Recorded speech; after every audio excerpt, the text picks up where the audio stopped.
Watching Kyle's unboxing videos again? Yeah, he always finds the coolest...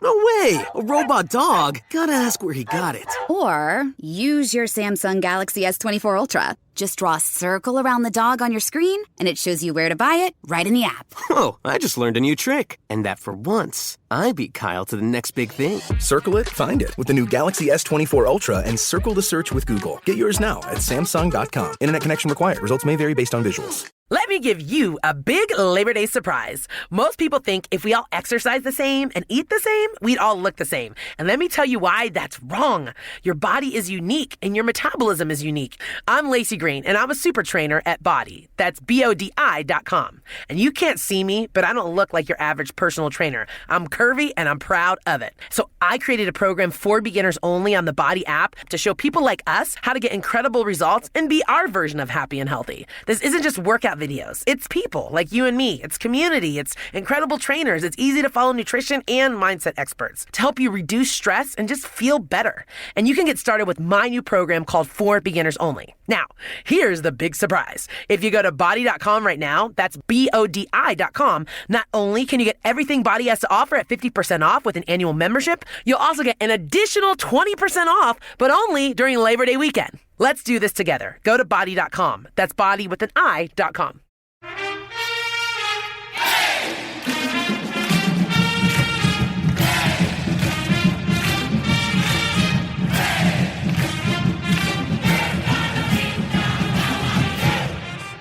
Hey there, Duke fans. Welcome to episode 351 of the Duke Basketball Report podcast. 351 of these puppies in the book.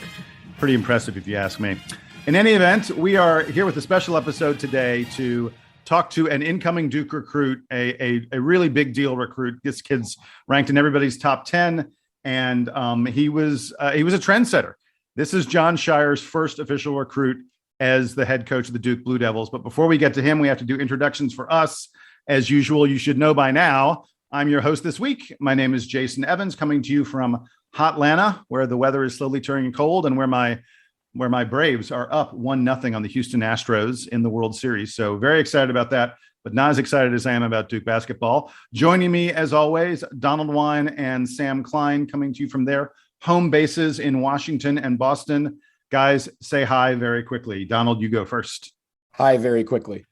You follow the instructions beautifully, my friend. Sam, your turn. I'm going to take slightly longer because if folks are watching the weather reports, I'm in the middle of the nor'easter right now up in Boston, and I'm still alive. But the dog is very upset at the wind today because it is preventing him from going on longer walks. Oh, poor little guy. Yeah. So enough about the weather. Time for us to get to our interview this week. We are joined by none other than Kyle Filipowski. Kyle is a recruit. Like I said, he is the very first recruit that Jon Scheyer landed, I guess, spearheaded what has turned into what many people say is the best class in the country from a guy who has not been a full-time head coach yet at all. But Kyle, thanks for joining us here on the Duke Basketball Report podcast. Absolutely. Appreciate you guys having me. So Sam and I have the bulk of the questions. I'm going to let him go first. We want to start by talking to you a little bit about your game and how you fit into Duke's future. So Sam, take it away. Yeah, Kyle, I think Duke fans are, I think, most curious about what they're going to see from you on the court next year. So can we start with just a little bit of your own scouting report on your game? And I will say before you start that we had Andy Borman on a couple months ago to also talk about you. So anything that you say is going to have to be corroborated with the interview that we did with him back in August. All right, sounds good. I'll try to line that up pretty smoothly then. But so I mean, just a little bit about my game and what I can do. I'm nearing 7 feet right now, and people just really see me as a average big man, back to the basket type of guy. But no one really knows all the abilities I have, which consists of shooting the three, getting the rebound off the board, and leading a break.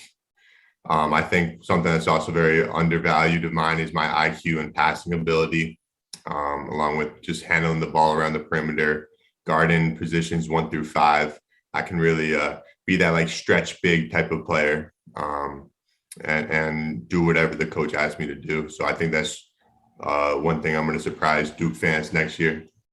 And how do you, as a big man, this is something that I wonder about a lot, because I think early in the season when Duke or any of the top teams are kind of playing some of the easier teams on their schedule, I think it's easier for some of the big men to stand out just because they happen to be bigger than other people.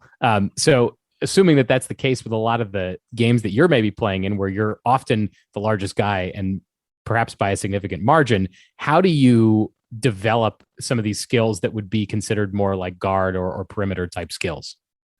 Yeah. So, I mean, I think just growing up, I grew at an average of 3 inches every year. So I didn't have one big growth spurt. I think a large part of it had to do with just playing with my twin brother growing up, because he really was the one that played center. He's 7'1", so that really gave me the opportunity to be more of a guard style type of play, open up to that. And I really just stuck with that growing up and not letting my height get in the way of that. And I knew that was going to make me the special type of player I am. Thinking about some of the other guys that are going to be on the roster with you next year at Duke, be they guys who are in your class or some of the upperclassmen who are already there, who are you excited to play alongside, and whose game do you think you fit with the best? Yeah, so I think I'm definitely going to be excited to just learn from guys like Joey Baker if he stays for his 5th senior year. And depending on who else stays, just learning from them and knowing that they have that experience of how to play in the ACC, playing the March Madness tournament. That's something that'll be key for me to learn and get comfortable with. But I mean, I think Coach Scheyer's put together a really well class for the 2022, and everyone fits the pieces perfectly. What about specifically thinking about Dereck Lively, who's also a 7-footer? How do you see your game working alongside of him? Right. I think without a doubt we will be considered one of the best front courts in the country. Definitely by March Madness latest. I say I don't want to put no timetable on it, but I think we have that potential without a doubt. I think people just see me and Dereck as the same type of player, but we both can provide a lot more than what people think, and I know that will shock the world without a doubt. And who are some of the other guys on? I know you were the first to commit, but who are some of the other players that you have been instrumental? Who would you like to take credit for, I guess, who is in your recruiting class, and who's left that you're still working on? I know I was. I was talking with Dereck, Jaden, and Dereck all before they committed. I'm not saying I'm taking the credit for all of them. I know that I could have played a role in helping a couple of them get here, knowing Jaden and Dereck, particularly, just telling them how special it could be with all of us playing together. So. All right, fine. Don't toot your own horn about it. We'll just have to put the pieces together ourselves. I'll toss it back to Jason. I think he's got a few more questions on your recruiting process. Yeah. So Kyle, in the late spring of this past year, you were getting offers from really great schools. I mean, you were visiting places like Indiana, Syracuse, Ohio State, excellent programs. But then suddenly it kind of blew up for you. I mean, as the summer moved around, the big boys really came calling. And in the span of a week and a half, 2 weeks, you got offers from Michigan, Kentucky, North Carolina, and Duke. Take us through the process and what that was like. Did it feel to you like something had changed when the real blue blood started calling? I don't think so at all. I kind of knew with the way I was heading that this was bound to happen in due time. I knew to just keep a straight head on. I know I had my parents and coaches telling me that don't really let this come as a surprise to you. But nearing that time, it kind of did all blow up in the span of 3 weeks, and it all happened really quickly. So I had a lot of thinking to do and about my recruitment, where I was in the process, things like that. So, yeah. I think that because of Andy Borman, being your AAU coach, I think people sort of assumed that you were a lock for Duke. Can you take us through the decision-making process? How did you weigh all these different programs and your opportunities at each one of them? Right. Yeah. So, I don't think, Andy, Coach Andy did nothing to persuade me or convince me that Duke was the place. He didn't really have a role in that, nor do I think he's allowed to. But just nearing that time, weighing out my options after taking the visits, I think the visits were key for me.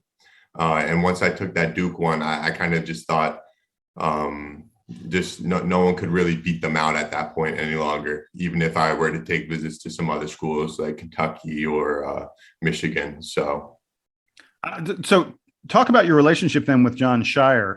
What sold you on this guy who has never been a head coach before? Take us through your visit and how you connected with him. Right. I think, me, Coach Scheyer and myself have a very good relationship. I know since day one, we've been on the same level. Our visions for myself and Duke basketball in the next upcoming years, they all have high expectations. And it just felt like when Coach Scheyer was speaking to me, he was just reading my mind. That's how much on the same wavelength we were on. But during my visit, I think most guys, they try to point out differences or what they feel is different about that school compared to others. But when I went on my Duke visit, it didn't really feel different. It just felt like that's where I belonged. It felt normal. That's really the only place I got that feeling from it. And ever since then, I knew that was where I wanted to go. I know that name, image, and likeness are have become sort of overnight a really, really big deal for recruits and for college basketball in general. Did you have, not saying from Duke, but just from programs in general, was there a lot of focus on people talking to you about, here are the kind of opportunities you're going to get, here's how it has changed? And, were there any, not coaches, of course, but people connected to programs like whispering to you guys about amounts of money and things like that? How has it changed in the past year because of the new name, image, and likeness Wild Wild West? Right. So, there were obviously discussions going on about the name, image, likeness. No school really knew for sure what it was going to consist of in the upcoming years. They had planned was how they're going to prepare their players to get ready for it. They didn't really have any certain amounts of money involved or anything like that. They were just starting focusing on trying to get their players ready for when the time came that they could take advantage of the opportunity. So it didn't really play a big part in my recruitment because I knew at the level I'm at, wherever I was bound to go to college, that I'd be taking advantage of the NIL in some sort of way. But yeah, I wouldn't say there was really any specific talks about how much money you'd be making. Kyle, earlier you mentioned wanting to work and play alongside some of the guys like Joey Baker or whoever from this current Duke team sticks around for next year. But we're talking about recruiting, and you're part of one of the best recruiting classes, the best recruiting class in the country. How do you feel like you're going to play with them, particularly Dereck Lively? You both are very tall. You both can occupy a lot of space in the paint or outside. So do you think that you're going to play well together, or is this something where you feel like you guys will alternate as kind of a 1-2 punch? No, I think without a doubt we'll play amazing together. That was kind of my spiel to him too when I was trying to recruit him to come to Duke. And it's not like one of us is going to be playing while the other one's sitting on the bench. We're going to be playing alongside one another. We're going to be having the best high-low game in the country. We'll be either one of us could be around the perimeter or the inside. I kind of see it like a Marvin Bagley, Wendell Carter type of connection. I think not the downgrade on their game, but I think just a little bit more versatile than what they did at Duke. So I know without a doubt that's going to be something Duke hasn't seen in a long time. And what are you looking to get out of your development at Duke? Do you feel like you're a one-and-done player? Is that something that's in your mindset, or do you think this is something where you feel like you're going to take it step by step and, stay a couple of years and develop into the player that you want to be. Right. I think, obviously I got to see what every year brings me, but my focus growing up has always been winning the national championship, and just doing that for Duke and having the ability to win more than one. That's just something that really speaks to me. Enjoying my time at Duke, getting that education are other important values to me. That right now, I don't want to guarantee anything, but that's kind of where my head's at. Obviously things can change depending on what happens throughout the year, but now that I'd love to stick around at Duke for some time and be one of the names known when you hear the name Duke, for sure. I love that answer. Can I just, Donald, you can continue. I just want to say, I love that answer. Honestly, it brings me to the next question of who do you model your game after? Who do you look on when someone turns on the TV and they want to know who Kyle Filipowski plays like? Who can we, expect to see, or who do you emulate or take stuff from to model your game after? Right. I think without a doubt, I've been watching a lot of Kevin Durant and Anthony Davis, along with some Luka Doncic.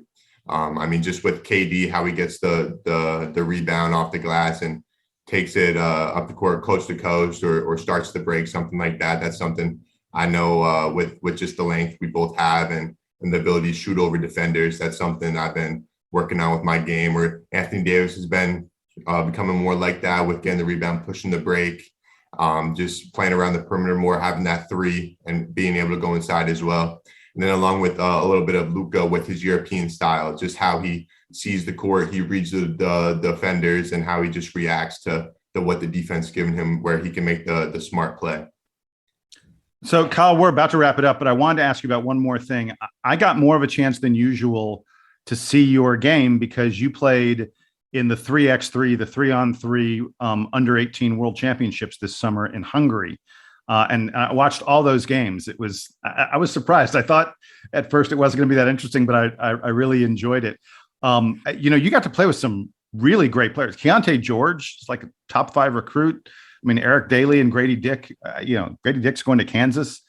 So really great teammates there for you. And by the way, congratulations on winning that gold medal. Really exciting.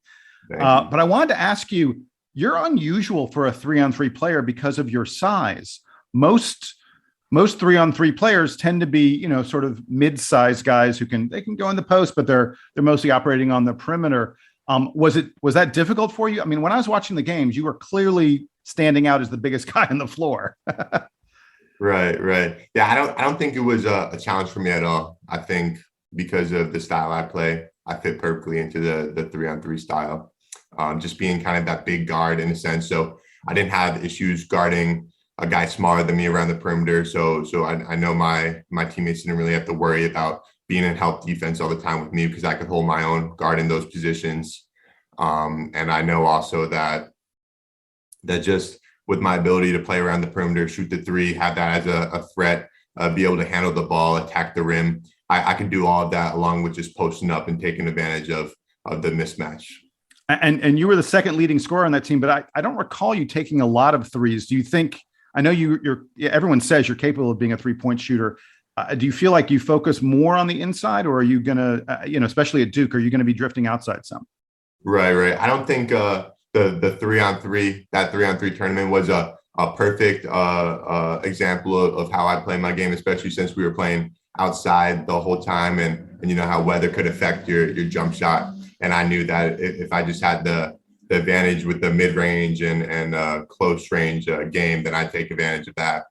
But at Duke, you can expect all 3 levels of playing for me. I know I'm gonna be taking advantage of the mismatches given inside or even outside if I got a bigger guy drawn out to me. So I'm gonna be doing whatever I can to on my years at Duke, whether that be shooting the 3, attacking the paint, or posting up.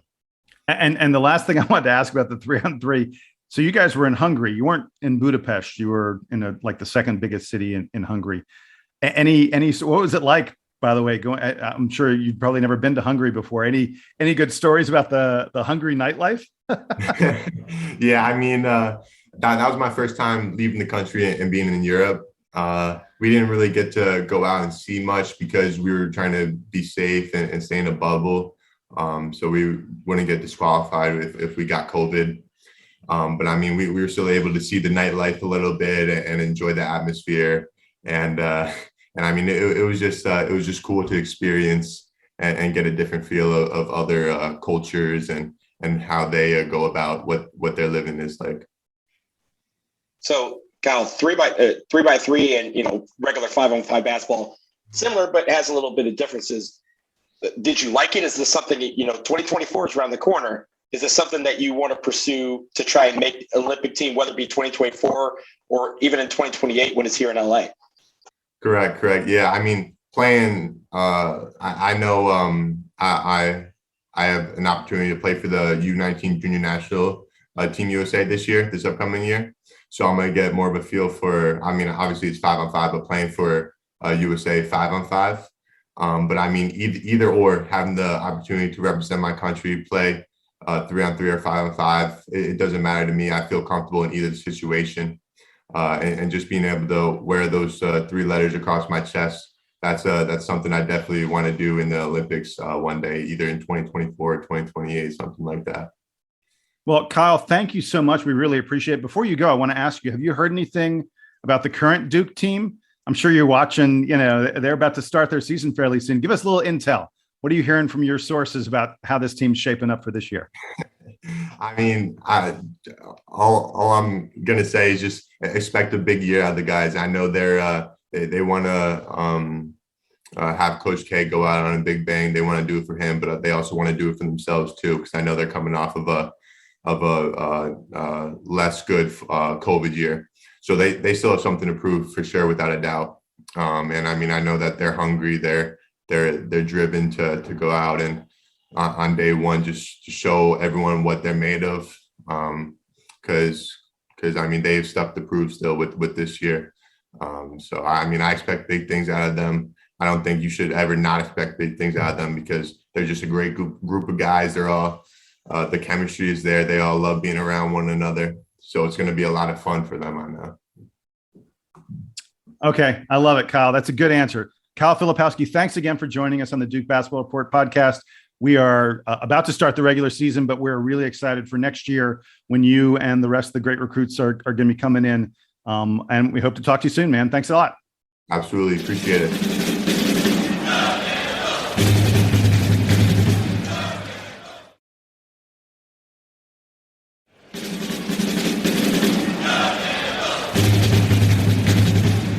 So welcome back again. Our thanks to Kyle Filipowski for joining us here on the Duke Basketball Report podcast. Some great insight there, a lot of interesting, fun stuff. Sam, I'll go to you first.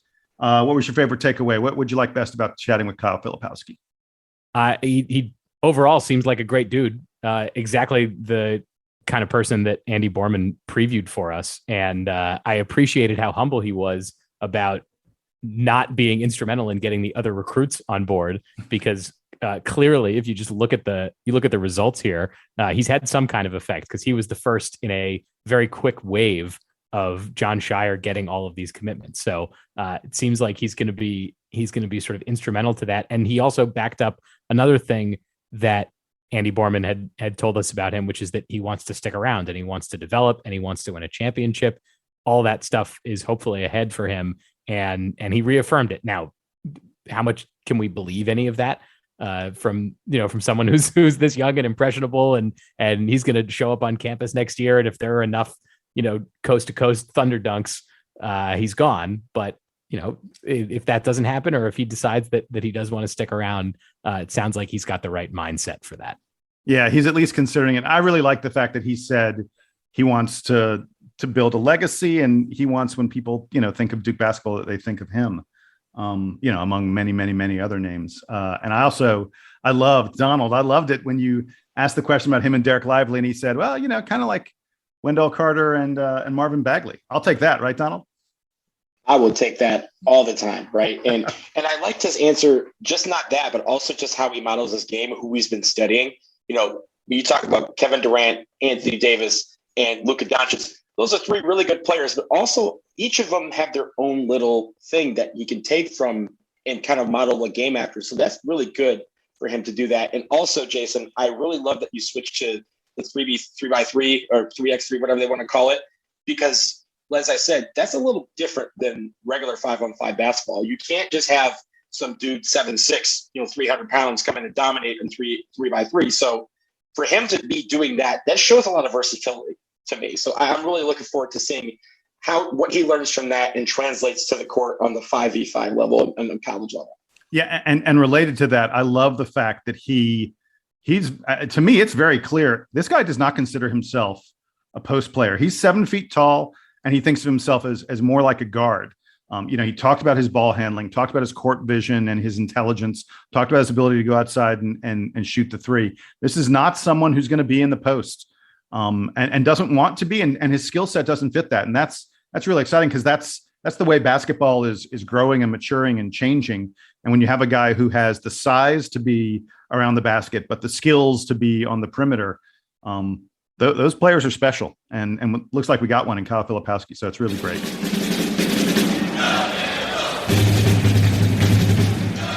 Before we go, one more quick thing we wanted to touch on. We spoke the other day about Duke's secret scrimmage that was not at all secret against Villanova and the footage that we got from Duke. But Villanova also released their own highlight package. Sam, I know you wanted to talk a little bit about what Villanova showed from their scrimmage against Duke.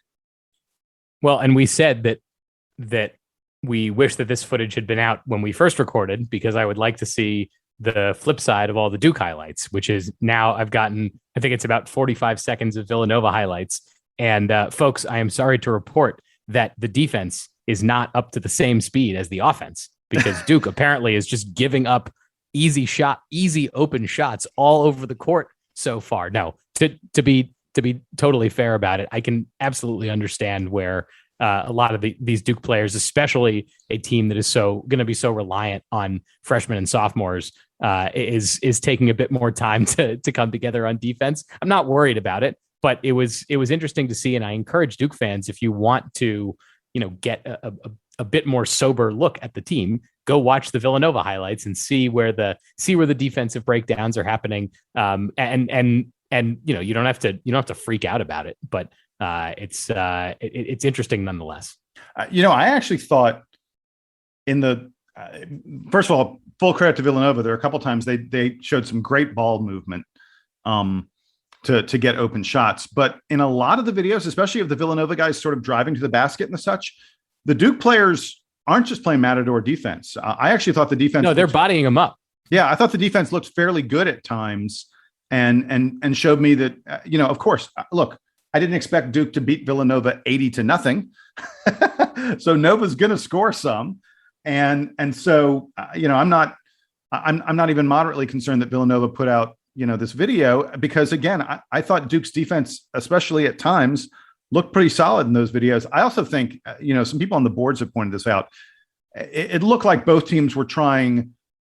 There was not a lot of this could be a dangerous play. Like I'm jumping in trying to block shots and stuff where someone could get hurt. That the two teams were cognizant that they needed to not get injured in this untelevised, barely sanctioned scrimmage, so to speak. Yeah, and honestly, first of all, shout out to Regina Lee. She's the one that put this into the airspace of myself and Sam on Twitter. So we appreciate her bringing that. But also, I look at this, guys, to kind of bring the reality to this, right? This video highlight package is about, 55 seconds? Ours is 4.5 minutes. It means we're at least 4 times better than Villanova on the day. That's what that sounds like to me.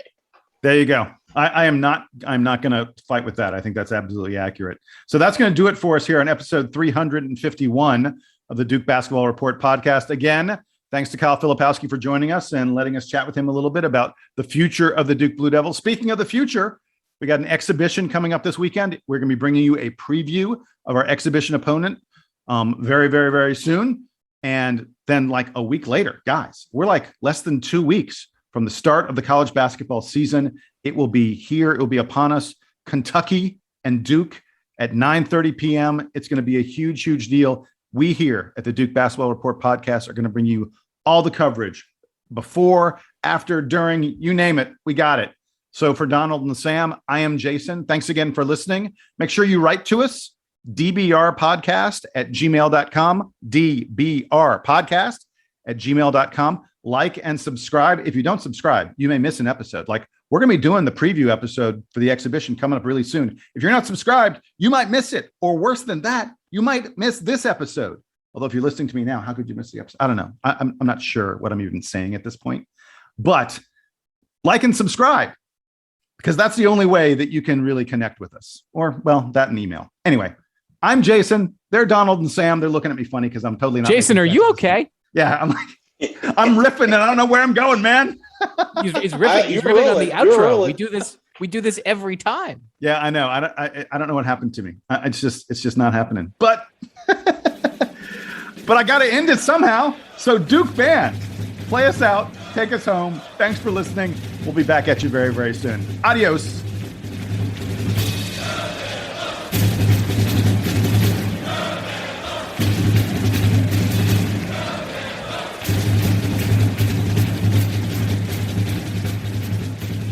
On and on and on.